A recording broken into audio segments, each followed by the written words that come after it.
alia baba inatoa roho. Bora nikae pembeni inusuru roho yangu mimi.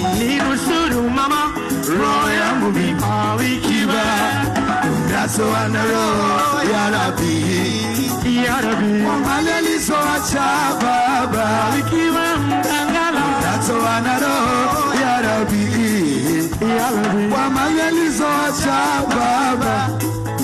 Ama kweli duniani imani imekwisha, kwenye msiba wa fukara mambo wa shwari, lakini kwa mwenye mali ni matatizo, kufikia hata ndugu na kutoelewana.